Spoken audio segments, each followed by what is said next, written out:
La luz roja, y hablo de luz roja para aquellos que nos ven, a los que nos escuchan, pues bueno, pues también se encendió la luz roja, señal de que empieza la edición 14ª.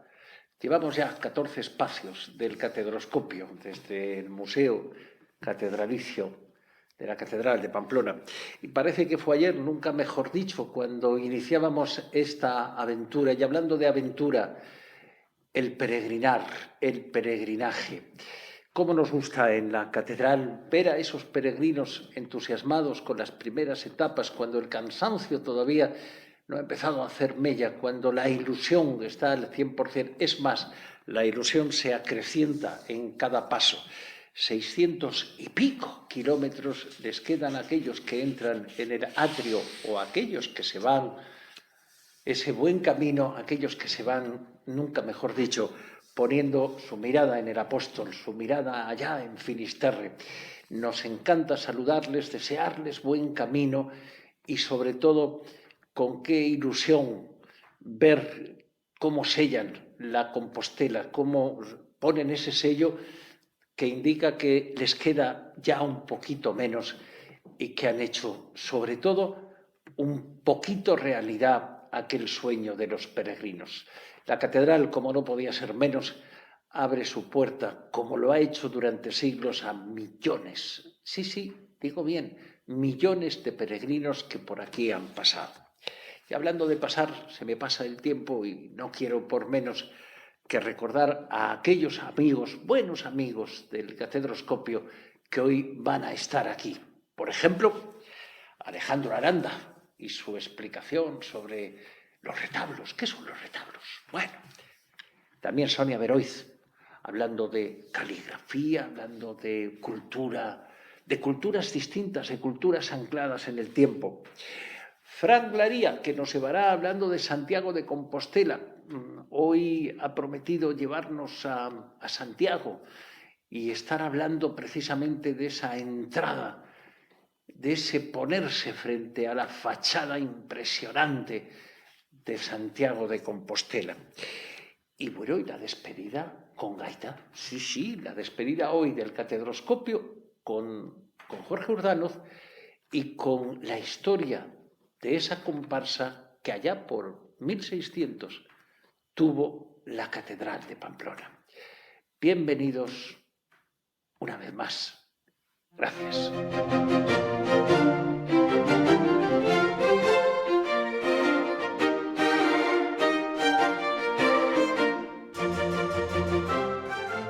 Cada vez que aparece en Catedroscopio nos aporta datos, nos aporta historias y sobre todo saca esa lupa de muchos aumentos, que es lo que nos gusta, porque en las visitas, Alejandro Aranda, hola, bienvenido. Hola. Decía que en las visitas a veces vamos demasiado rápidos. Yo no me cansaré de mencionar que a un museo hay que entrar con espíritu de niño para empaparse de lo que se ve y sobre todo, siempre que sea posible, meterse el reloj en el bolsillo, olvidarse del tiempo, es decir, un punto y aparte. Y eso es lo que conseguimos con Alejandro. ¿Qué es un retablo? Bueno, un retablo quizás sea una de las piezas de mobiliario litúrgico, artístico, ¿no?, que más nos llama la atención cuando visitamos la catedral, ¿no? Vemos cómo prácticamente todos los muros de la catedral están decorados con una serie de elementos verticales que se denominan retablo. Alejandro, ¿se confunde habitualmente retablo con altar, altar con retablo? Sí, efectivamente, se confunde y es una confusión por una parte natural, ¿no? Porque como vamos a tratar de explicar un poco, ¿no? Hay una relación estrecha entre el altar, que es una cosa, y entre el retablo, que es otra, ¿no? En primer lugar tendríamos el altar, ¿no? No vamos a hacer aquí una historia de los altares, pero el altar lo podemos definir como la mesa en la que se celebra la misa, que es el principal acto del culto cristiano, ¿no? Bien, el altar es uno de los elementos más importantes de una iglesia, ya no solo de una catedral, sino de cualquier iglesia, hasta tal punto que podríamos decir que, bueno, si una catedral es una catedral porque tiene una cátedra episcopal, una iglesia es una iglesia porque tiene un altar, ¿no? y por lo menos uno. Y como elemento central de la Iglesia, al acoger sobre él la celebración del principal acto del culto cristiano, que es la misa, pues el altar ha sido a lo largo de la historia objeto de particular veneración, ¿no? Y esa veneración pues, se ha manifestado, ese respeto, se ha manifestado pues, en la liturgia, en las ceremonias y, por supuesto, también en la decoración, ¿no? Que es a lo que vamos, ¿no? El altar, hoy en día estamos acostumbrados, en general, en las parroquias, en las iglesias, a ver altares desnudos, ¿no? Prácticamente con un mantel, si acaso, y poco más, ¿no? Pero el altar, desde tiempos muy antiguos, comenzó a ser vestido con diferentes elementos, manteles, frontales, etcétera, ¿no? Se le colocaba también a veces baldaquinos, ¿no? Es decir, una especie de tienda de campaña que cubría el altar, apoyado pues, en columnas, ¿no? Tenemos, por ejemplo, las iglesias paleocristianas, donde el altar, ¿no? Está cubierto por un baldaquino. Pensemos también en San Pedro del Vaticano, que aunque no es paleocristiano, sí que tiene, ¿no? Ese elemento. Se cubrían con cortinas, etcétera, etcétera. Y uno de los elementos principales de la decoración de los altares era el frontal, el antependium, que se llamaba, ¿no? Y este frontal, bueno, era susceptible de recibir diversa decoración. Y entre esa decoración estaban las imágenes sagradas, de la Virgen, de los santos, etc. Bien, ¿qué sucede? Que, sobre todo a partir de la Edad Media, la moda de decorar esos frontales con imágenes sagradas, de la Virgen, de los santos, etc., pues va a ir a más. Y, claro, van a empezar a no caber en el frontal. Y surge un problema, ¿no? ¿Dónde lo colocamos? Porque hay una gran sed de imágenes. Pensemos que vivimos en una cultura que, bueno, no es tan visual como la de ahora, ¿no? La gente no tiene tanto acceso a las imágenes. Entonces necesitamos imágenes. ¿Dónde las colocamos? Y se va a aprovechar una circunstancia de la liturgia, ¿no? Que es que el sacerdote celebra la misa mirando hacia el altar, dando la espalda a los fieles, de manera que la parte posterior de la mesa queda libre para colocar las imágenes que queramos. Y surge así lo que se denomina retablo. ¿Por qué? Porque esas imágenes vienen en escultura, vienen en pintura, se van a ir colocando en una estructura que va a ir a empezar a subir por detrás del retablo, ¿no? Es lo que se llama la retrotábula, que viene del latín. Retro, que significa atrás, detrás de la mesa, tabula, tabla, retrotábula. Y de ahí, en castellano, la palabra retablo. Y así surge este elemento. Por lo tanto, de ahí viene la confusión. El retablo surge como consecuencia del adorno del altar y de ahí, ¿no? que confundamos. Pero no son dos cosas muy relacionadas, pero no son exactamente lo mismo, ¿no?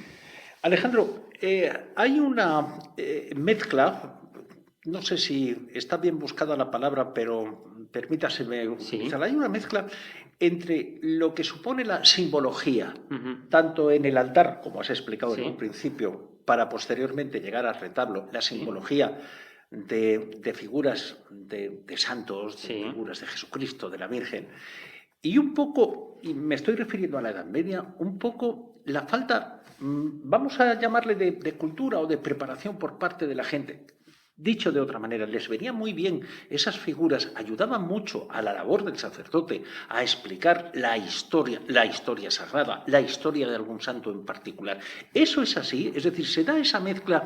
Mucha gente no sabía leer por aquel entonces, quien sabía leer, pues la verdad, nunca mejor dicho, y perdóneseme la broma, casi estaba en los altares, evidentemente, porque venía muy bien para eso.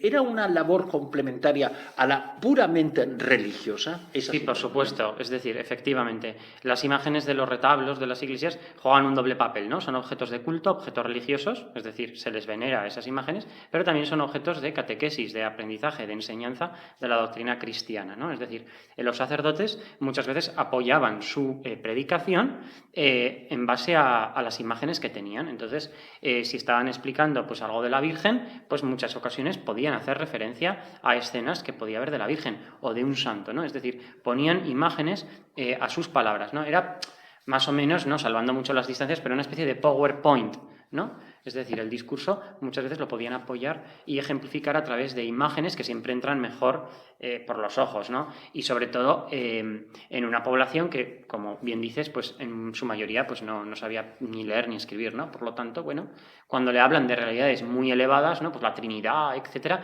pues bueno, lo pueden ver de alguna manera reflejado en las imágenes de su iglesia. A ver si el refrán de una imagen vale más que 1000 palabras nace en un sitio de eso, a saber. Estamos fuera de tiempo, pero no nos movemos, nos vamos a quedar en el altar, en los retablos, vamos a seguir hablando con Alejandro de esos temas. Alejandro, como siempre, ha sido un placer, hemos aprendido, que no es lo de menos. Muchas gracias. Gracias y hasta la próxima.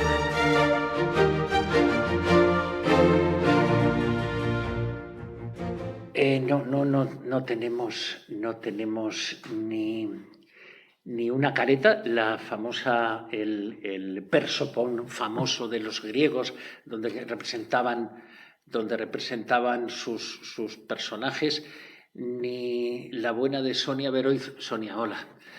Ha venido calzada con aquellos coturnos que medían 3 metros. Es difícil mantener el equilibrio en aquellos zapatos tan altos, en aquellos zuecos, en aquellos coturnos griegos, para que les viesen desde lejos. ¿Por qué digo todo? Que el reloj se me olvida. ¿Por qué digo esas cosas? Bueno, porque en el anterior espacio con Sonia Beroiz aparcamos justo en el Partenón, aparcamos justo con la escritura griega, y un poco en la disyuntiva de vamos a ver si ya hablaban, por qué la necesidad de escribir, por qué la necesidad de repartir sus conocimientos, incluso de alguna manera, y no pretendo liarte, Sonia, pero de alguna manera crear archivos, es decir, dejar cosas para el día siguiente escritas, ¿no? Para no simplemente valerse de la memoria. Estamos en Grecia. Estamos en Grecia. Hola, Gonzalo. Hola. A ver, tenemos que tener en cuenta, retomando lo que hablábamos el otro día y como acabas de apuntar ahora, el conocimiento era muy importante, y más en la época de Grecia. Estamos hablando de matemáticos, filósofos, filósofas, matemáticas, una serie de disciplinas que necesitaban tener una documentación, unas bibliotecas donde acceder para poder estudiar. En aquella época, como hablábamos la semana pasada, las exposiciones se hacían en viva voz. O sea, todavía no había una relación entre lo que era la escritura y el lenguaje, ¿no? Vamos a decir, lo que era leer y escribir. De hecho, leyendo al respecto, me encontraba con comentarios, ¿no? de Platón, ¿no? Cómo podía decir que el lector estaba sodomizado, ¿no? por leer por un texto, ¿no? O sea, luego también, por ejemplo, había comentarios como que leer también era servidumbre, ¿no? Ahí entraba también un poco esa pregunta, ¿no? de qué papel tenía también el esclavo, o qué papel tenía el lector, o qué papel tenía la persona que escribía, ¿no? Aquí, por ejemplo, sí que luego se llega como a una unión entre la lectura y la escritura, porque se ve que, como que se hermana, vamos a decir, porque se ve que ambas disciplinas pues te llevan a lo que es el conocimiento, a acercarte a la sabiduría, ¿no? Tanto de manera escrita como de manera oral. Entonces es por eso que ahí se hace como se genera una relación de igualdad, vamos a decir, entre lo que es la lectura y la escritura. Es como que se torna esa paz entre ambas. Es a partir de aquí donde también se empieza también... A ver, hay que tener en cuenta que en esa época, por ejemplo, podías encontrar inscripciones funerarias en las cuales ponía, por ejemplo, préstame tu voz, o soy la tumba de X, ¿no? Aquello era como si te estuvieran abduciendo también, o sea, al leerlo en alto, ¿no? Supongo que serían como ciertas supersticiones de aquel entonces también. Sí, pero con lo que estás explicando, Soria, se demuestra de la importancia sociológica que tuvo la escritura en esos momentos. Es un eslabón importante dentro de la vida, incluso de la vida cotidiana, ¿no? Eso es. Claro, hay que tener en cuenta sobre todo lo que nos han aportado los griegos en cuanto a conocimiento. Sí que es cierto que al utilizar, porque ya hablaremos en algún momento sobre el tema de los materiales, al utilizar papiro, ¿no? Esos rollos de papiro, sí que se ha perdido muchísima información y muchísima documentación, muchísimo más de lo que podemos imaginar. Pero es cierto que fue una época muy culta, de muchísimo conocimiento, Bueno, de hecho fue el origen también uno de los orígenes también del sistema proporcional, ¿no? Muy centrado también en la caligrafía. Pero sí, creo que no nos hacemos a la idea de la importancia que tiene no solo la caligrafía, sino la escritura, el contener un conocimiento escrito o plasmado a lo largo de nuestra historia, que también hablaremos, creo que en algún momento de... Sí, hay que ver qué importancia tiene y en los espacios que ya lleva con nosotros en este catedrascopio, Sonia lo matiza mucho entre lenguaje y, mejor dicho, perdón, entre escritura y caligrafía, porque a veces habría que separar ambas cosas, ¿no? Lo que es la escritura y lo que es la caligrafía, el significado propiamente de la escritura por un lado y de la caligrafía por otro. Pero yo no iba por ahí, creo que ese es un apartado importante que algún día lo trataremos. Sonia, prácticamente para terminar nuestro espacio de hoy, por aquel entonces, saber escribir era ser un clase aparte. Aquella persona que dominaba un poquito o un mucho la escritura era como para decir, y no sabéis con quién estáis hablando. En la época griega... Incluso en la época romana, es decir, saltemos de civilizaciones, los fenicios. A ver, sí que era muy importante. Lo que pasa que es lo que te comentaba hace un momento, ¿no? Por ejemplo, con el tema de los esclavos. O sea, tenemos diferentes papeles a lo largo de la historia de quiénes son las personas que escriben. Tenemos desde mujeres que tienen el papel de escribir con la bella escritura, a copistas, que son meramente copistas, a, por ejemplo, monjes que la escritura está tratada en base a la devoción. Tenemos todo tipo de escrituras, por lo tanto sí que hay un gran valor en torno a ella. Lo que pasa es que funcionalmente es diferente. O sea, podemos hablar desde por ejemplo, en China, como es algo que puede ser algo formal, pero a su vez también es algo creativo, porque lo formal, lo que es el gesto y el movimiento, es súper importante absolutamente en todas. Pero como ibas, o sea, en base a tu pregunta, sí, o sea, sí que es importante e inclusive tiene diferentes papeles, como te he comentado, desde lo que es un mero copista a lo que es una persona que se encarga de hacer de administrador de diferentes funciones, por ejemplo, para su amo en la época romana. Luego, de hecho, inclusive se fue pagando, o sea, esto fue remunerado. Y de hecho, una persona que escribía ganaba más por una línea bien escrita, con una bella escritura, que en este caso ya hablaríamos de una caligrafía, cobraba por línea muchísimo más, pues igual la mitad de lo que cobraba un pintor al día, un pintor de brocha gorda. Es decir, era una disciplina y un papel muy importante, y ha sido un papel muy importante, y sigue siendo. Me gustaría ver la cara de aquellos incluso copistas o aquellos primeros escritores, aquellos primeros escribas, si ahora pusiéramos en sus manos un ordenador de última generación. Su cara sería todo un poema. Esperamos con esa cara tu próxima intervención, Sonia Beroiz. Gracias por estar con nosotros en este catedrascopio y hacernos sentir esa musempatía de la letra, de la caligrafía, de todo eso interesante. Gracias, Sonia. Gracias a ti, Gonzalo.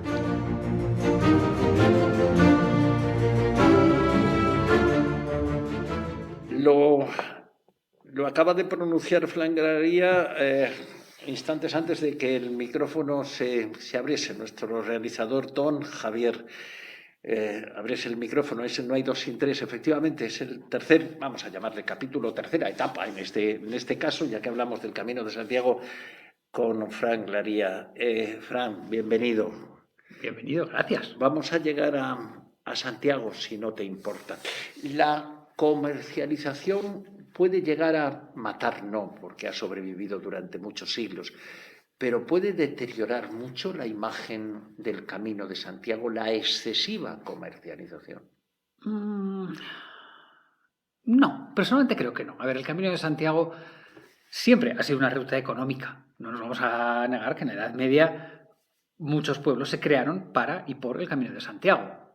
Ayudó al Camino de Santiago toda esta comercialización. El Camino de Santiago, a día de hoy, muchos pueblos no se han despoblado gracias al Camino de Santiago. Entonces, el camino Yo creo que es una simbiosis. El camino ayuda a la economía, todos estos servicios ayudan al camino, entonces es algo que va junto. ¿Qué ocurre? Que haya cosas que dices, oye, esto aquí te has pasado, no te has pasado. Sí, pero bueno, yo creo que el camino se va limpiando. O sea, es algo que el que hace un buen trabajo, el albergue, la catedral, el monumento, que lo hace bien, no es comercialización, es poner en valor unas cosas que hay y hay que verlas y hay que pagar por ellas. Fran, cada vez que ves, a pesar de las muchas veces que lo has visto, cada vez que llegas a Santiago después de haber peregrinado, ¿pronuncias aquello de los próximos 5 minutos no estoy para nadie? El momento en que yo entro en Santiago de Compostela, en la Plaza de los Cebreiro, si estoy con gente, les aviso de antes, digo, yo llego allá y entro como en una especie de catarsis, pasad de mí, no existo, no soy nadie, no quiero nada. Y lo bueno es que en el momento en que entra la gente a la plaza y ves la catedral tan imponente, tan majestuosa, no hace falta decir nada. La gente se queda paralizada, es una alegría, a la gente le cuesta reaccionar. Entonces, durante esos 5 minutos que yo necesito decir, ahora no estoy trabajando, ahora soy yo, el resto de la gente los tiene igual. Entonces es un momento en el que, bueno, yo les aviso, hay un momento en el que no voy a estar con vosotros y luego ya cuando entras en la Catedral de Santiago y ves el románico con ese altar barroco tan espectacular y ves al santo y dices, wow, es una maravilla. No solamente es la concha del peregrino, sino la burbuja peregrina, ¿no? En este caso, podríamos hablar de la burbuja peregrina que nos envuelve, ¿no? Nos metemos dentro de la burbuja y estamos para muy, muy poca gente. ¿A quién aconsejarías hacer el camino, Fran? Ya sé que no eres persona de consejos y yo que no, sí, Fran, don Fran Glaría, ¿a quién aconsejarías? Y creo que tu experiencia como peregrino, como andante, y tu experiencia como profesional del turismo creo que convergen. En este caso, durante los 2 anteriores espacios hemos hablado del corazón partido, uno y otro. Yo creo que en este caso quitamos la línea roja, no hay separación. ¿A quién aconsejas hacer el Camino de Santiago? Mira, el camino yo creo que lo deberíamos hacer todos. Todo el mundo debería hacer el Camino de Santiago, porque ¿cuál es la esencia del camino? ¿Qué es el camino? El camino es reconectar contigo mismo. Seas religioso, no religioso, si tienes espiritualidad, si tienes algo dentro, todos en nuestra vida hemos tenido un momento en el que, por lo que fuera, nos hemos separado de nosotros mismos. ¿Qué es lo que te hace el camino? Te trae. Te trae y te vuelve a poner los pies en el suelo y dices, esta es la verdad. Todos en nuestro momento. No me importa que seas un adolescente con las hormonas despatarradas. Necesitas asentarte. Es un buen momento. Cuando eres padre, esas dudas, esos momentos de decir, lo estoy haciendo bien como padre, no, es el momento. Cuando tus hijos empiezan a irse y te quedas solo con tu pareja en casa, dices, me tengo que replantear la relación de pareja, es el momento. Cuando estoy jubilado y tengo tiempo y tengo que echar la vista atrás a ver qué ha pasado y me quedan 20, 25 años de vida por delante, es el momento. Entonces el Camino de Santiago es para todo el mundo tiene ese momento. ¿Es un error plantearse el Camino de Santiago como un reto? Porque hay muchos que se lo plantean como un reto físico, un reto de yo voy a llegar, un reto... Es un error, es un pequeño o gran error planteárselo como reto. Yo cuando se lo plantea a la gente como reto, sonrío picaronamente. Y digo, vale, tú te lo tomas como reto, no te preocupes. Ya vendrá el camino y te dirá por qué lo estás haciendo. Tú vienes aquí y lo voy a hacer en 28 días porque... en 28 días lo vas a hacer. Amén, Jesús, lo que tú digas. Vamos a hablar, vamos a empezar un paso a paso y de repente dices que lo has hecho en 25 o lo has hecho en 35. Entonces, cuando la gente viene con un reto, dices, es que no sabes a lo que te vas a enfrentar. Aunque estamos fuera de tiempo, Frank, yo no resisto. Eres persona joven y sobre todo persona con espíritu joven, que es lo más importante.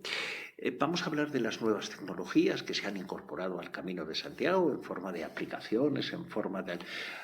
¿Aconsejas esas nuevas tecnologías, esas aplicaciones, llevarte 4 móviles, 3 tablets, una antena que te la pones en la mochila para, etcétera, para tener wifi en los lugares?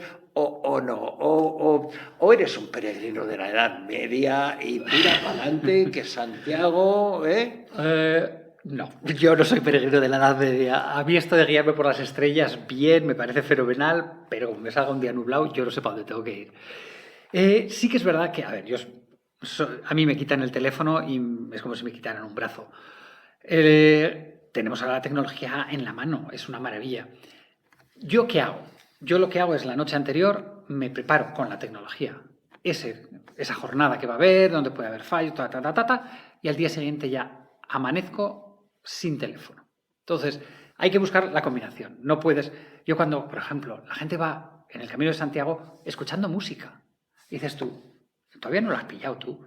Lo que tienes que hacer es quítate eso y escucha el viento, escucha los pájaros, escucha las hojas, escucha cómo llueve, conecta con la naturaleza, conecta con lo real. Entonces, los aparatos tecnológicos vienen muy bien en el Camino de Santiago, saber si mañana va a hacer un sol abrasador, si te va a llover, todo lo técnico lo tienes cubierto con eso. Pero la parte real, deja eso en el bolsillo, el teléfono y vívelo. Fran, lo hemos pasado bien, hemos hecho unos 600 y pico, 700 kilómetros sin movernos de este estudio radiofónico. Te agradecemos muchísimo. Y sobre todo agradecemos también al que nos estaba escuchando con los auriculares. Me has asustado cuando has dicho lo de quítense los auriculares. No, pues agradecemos. Cuando estás en el camino. Efectivamente, al que nos está escuchando, el que está haciendo el catedralscopio con nosotros e intentando localizar esa musempatía. Fran Glaría, gracias por ese año santo xacobeo. Nos has llevado hasta Santiago. Hemos entrado en la Plaza del Obradoiro y nos hemos puesto a los pies del apóstol. Fran, hasta la próxima intervención, que viene suave también. Gracias. Muchísimas gracias, Gonzalo. Nos vemos.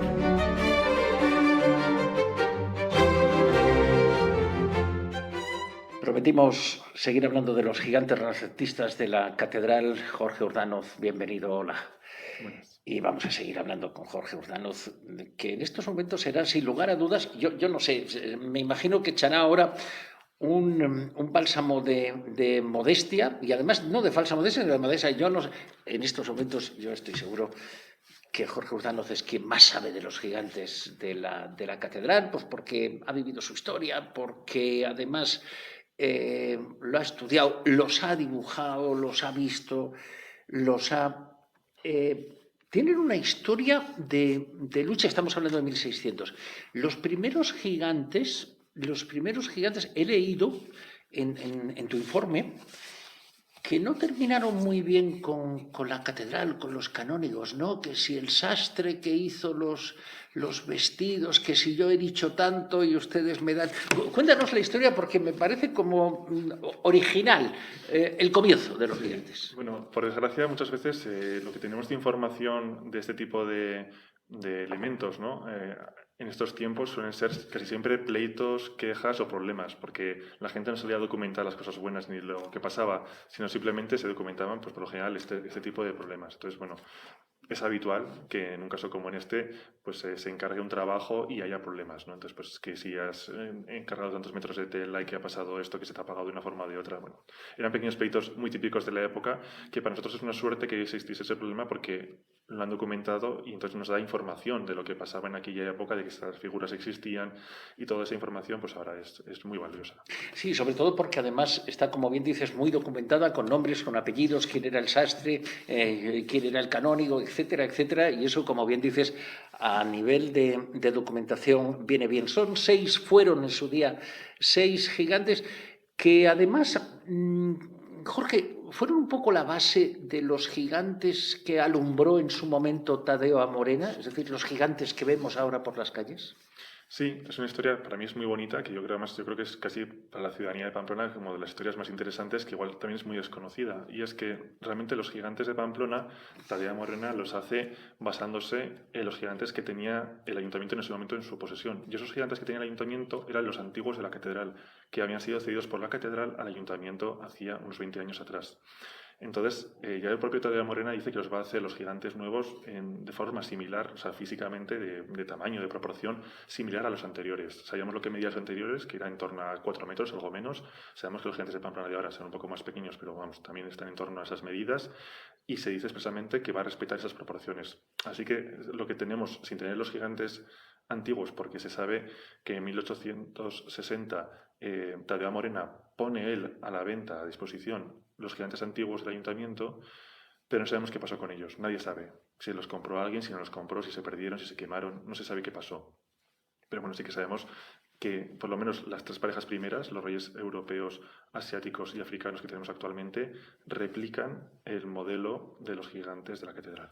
Jorge, la afición por los gigantes en Pamplona ha sufrido un poco un sube y baja, es decir, de aquí a aquí han sido reverenciados, adorados, sacados en todo momento, síntoma de alegría, de fiesta, de bullicio, y en otro momento determinado a los pobres se les ha metido en un almacén y allí se les ha dejado sin hacerles ni el más pastelero caso. Sí, como todo en la vida, esto ha sido muy cíclico. Los gigantes, cuando tenían un sentido litúrgico, religioso, salían a las procesiones, bueno, pues tenían un uso y entonces como uso que tenían, pues se utilizaban. Cuando dejan de utilizarse para ese fin, cuando los prohíbe Carlos III de España, al final, en ese momento, se guardan, los de la catedral se dejan de utilizar y luego otra vez se vuelven a utilizar, pero que el ayuntamiento no tenía gigantes, pide a la catedral los suyos para sacar. Entonces, bueno, ha habido siempre ahí como un poco de cambio. Sí que ha habido una evolución en los años pues, 30, 40, 50, bueno, pues igual sí que es verdad que los gigantes se veían como un elemento folclórico, pero no tenían ese arraigo popular tan fuerte como tienen ahora. Y ese arraigo popular yo creo que va creciendo claramente a partir de los años 70, 80, 90, es cuando empieza a subir muchísimo. Y se ven fotografías antiguas como antiguamente. Había gente que acompañaba a la comparsa, pero bueno, de forma bastante holgada, no había unas masas de gente al margen de la población de la época, pero bueno, se nota, ¿no?, que a proporción no había tanta gente y en cambio pues ahora pues es el elemento festivo por antonomasia, ¿no?, en nuestra ciudad. La comparsa de gigantes de Pamplona han sido, o están siendo, o son en estos momentos, una especie de espejo donde se miran muchos pueblos, muchos valles, para decir, y queremos unos gigantes parecidos, y que más que menos en su barrio pues quiere hacer recogiendo de aquí, recogiendo de allí, y el uno que es un manitas y el otro que baila bien. Es un poco el espejo donde se miran muchos barrios y muchos pueblos. Sí. Y bueno, morfológicamente, por ejemplo, en los años 80, si mal no recuerdo, los gigantes de Tudela se hacen con unas proporciones muy similares a los de Pamplona, ¿no? Se toman como referentes esos gigantes porque estaban al final en el imaginario también colectivo como unos gigantes muy simbólicos, son unos gigantes de finales, bueno, mediados del siglo pasado, no del pasado, del anterior, del 19. Y al final, pues como gigantes que son antiguos, que tienen un porte escultórico bien trabajado y unas proporciones, bueno, al final son unos referentes. Y luego también en lo que es la parte de bailarlos. Sin duda, la labor que hace la Asociación Gigantes de Pamplona en cuanto a la calidad del baile, bueno, son totalmente referenciales, ¿no?, a día de hoy. Y yo sí que creo que mucha gente se ha fijado en esa forma de bailarlos y eso también hace que cuando subes el nivel, ¿no?, de categoría, al final dice, oye, vamos a bailarlos a este nivel, el resto de gente que lo ve también dice, ese es un nivel alcanzable y también eso yo creo que fomenta que el resto también alcancen unos niveles de excelencia pues tan grandes como tenemos. Yo creo que hay muchas comparsas de los barrios de Pamplona y de muchos municipios que realmente son comparsas muy buenas y que bailan los gigantes muy bien. Ha dado la comparsa de Pamplona ha dado el salto entre una afición a ser un auténtico espectáculo. Yo creo que hace ya bastantes décadas que tomaron ese cambio, ¿no? Ese cambio de decir, bueno, hacemos una función que es sacar los gigantes, a realmente estamos haciendo un espectáculo con toda esa calidad perfecta, maravillosa, que antes se hacía muy bien, pero sí que es verdad que yo creo que ahora se ha profesionalizado más, ¿no?, diríamos la palabra. De hecho, bueno, al final la Asociación Gigantes de Pamplona es una asociación contratada por el ayuntamiento para bailar sus gigantes, ¿no?, los gigantes del ayuntamiento. Y como tal, responden perfectamente a esa función. Jorge, una vez más, y lo he dicho, este es el tercer espacio y no el último, en el que hablaremos con Jorge Urdano de los gigantes. Nos gustaría, queremos, soñar no cuesta dinero, aunque a veces realizar ese sueño sí cuesta dinero, y ahí está el problema. Pero soñar de momento no cuesta dinero. Soñamos con esa comparsa que allá por el año 1600 tuvo ya la Catedral de Pamplona. Jorge Urdano, gracias por venir y por contarnos siempre cosas interesantes. Nos vamos con sonido de gaitas, así de fondo. Muchas gracias a vosotros.